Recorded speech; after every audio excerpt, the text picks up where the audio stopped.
29 апреля уважаемый Эмомали Рахмон принял глав делегации участников заседания Комитета секретарей Советов Безопасности государств-членов Организации договора о коллективной безопасности в связи со сложной ситуацией в мировом сообществе, обострением современных угроз и вызовов, их влиянием на безопасность государств-членов ОДКБ, ростом международной напряженности из-за геополитической конкуренции, других угроз безопасности и стабильности. Президент страны уважаемый Эмомали Рахмон подчеркнул необходимость укрепления сотрудничества в рамках организации, председателем которой в этом году является таджикская сторона. В этой связи также предметом обсуждения стала текущая ситуация в соседнем с Таджикистаном Афганистане. В ходе встречи обсуждались вопросы, связанные с борьбой с другими угрозами, в том числе с негативными последствиями пандемии COVID-19, острым глобальным социально-экономическим и финансовым кризисом, их влиянием на безопасность и экономику стран, биобезопасностью и незаконным оборотом наркотиков. При этом стороны посчитали необходимым активизировать совместную деятельность государств-членов ОДКБ,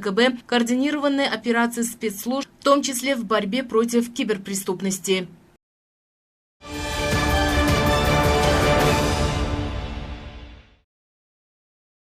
В городе Душанбе состоялось заседание Комитета секретарей Советов Безопасности государств-членов Организации договора коллективной безопасности Армении, Беларуси, Казахстана, Кыргызстана, России и Таджикистана. В ходе заседания были рассмотрены все направления и аспекты сотрудничества, представляющие интерес государств-членов организации, а также различные аспекты региональных и международных вопросов. В частности, особое внимание было уделено вопросам борьбы против экстремизма и терроризма, обеспечения безопасности на южных границах ОДКБ, то есть таджикско-афганской участки границы ОДКБ, незаконного оборота наркотиков, юрисдикции, оказания правовой помощи по делам, связанным с временным пребыванием, формированием сил и средств системы коллективной безопасности на территориях государств-членов ОДКБ, о плане мероприятий, посвященных 30-летию подписания договора коллективной безопасности и 20-летию организации договора коллективной безопасности и многое другое. В конце заседания было подписано ряд важных документов.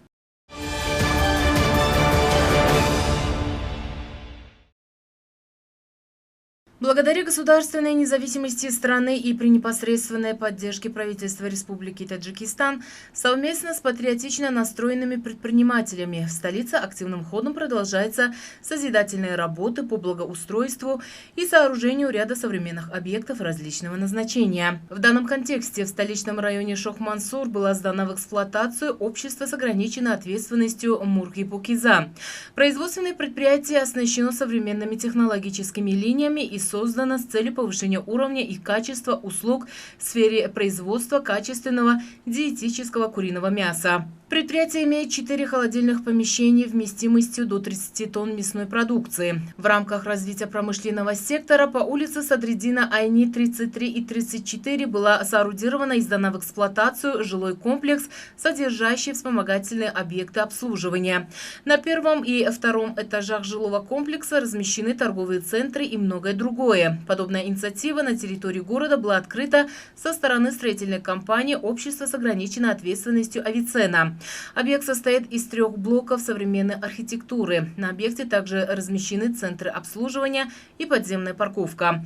Комплекс жилых домов построен на пересечении проспекта Рудаки 9 и улицы Садриддина Айни 29. Жилой комплекс состоит из 2 зданий по 17 этажей и 1 корпуса из 24 этажей.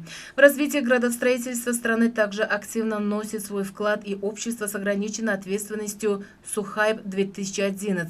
Со стороны общества по улице имени Носира Мухаммадеева столичного района Шох-Мансур была сдана в эксплуатацию новое 7-этажное современное здание, состоящее из 44 просторных квартир. Нужно отметить, что одним из показателей плана мероприятий к достойной встрече 30-летия государственной независимости Республики Таджикистан на данном районе является строительство и сдача в эксплуатацию таких обслуживающих объектов, как АЗС, замена масла, сжиженного газа, авторемонт и мойка, пассажирского терминала и многое другое.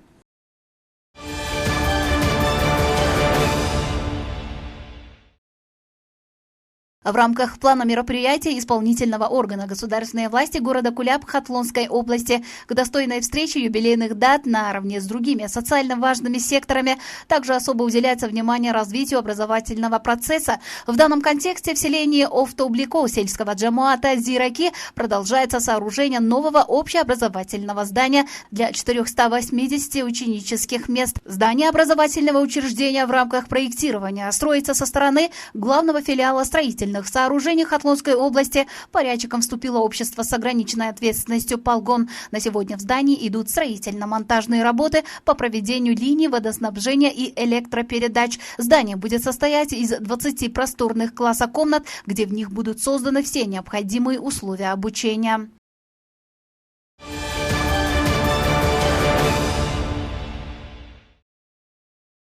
В годы независимости правительство страны для развития сельского сектора и достижения стратегических целей старается обеспечить население страны качественными продуктами питания. В данном контексте земледельцы города Пенджикент Сагдийской области для успешной реализации увеличения пахотных земель предпринимают ответственные меры. На сегодняшний день в сельских джамуатах города стартовал повторный сев качественного вида картофеля. Здешний климат превосходен для выращивания различных видов сельскохозяйственных угодий и фруктовых деревьев. Урожайность фруктовых плодов и сады по выращиванию сочных яблонь в текущем году также принесли немало доходов местным садоводам. В прошлом году садоводы местности, применяя все агротехнические правила, получили от 300 до 350 килограммов урожая. Благодаря приобретению независимости экспорт высококачественных товаров в зарубежные страны дал возможность нашим продуктам попасть на мировой рынок, что способствовало представлению Республики Таджикистан во всем мире, также улучшению уровня жизни населения страны.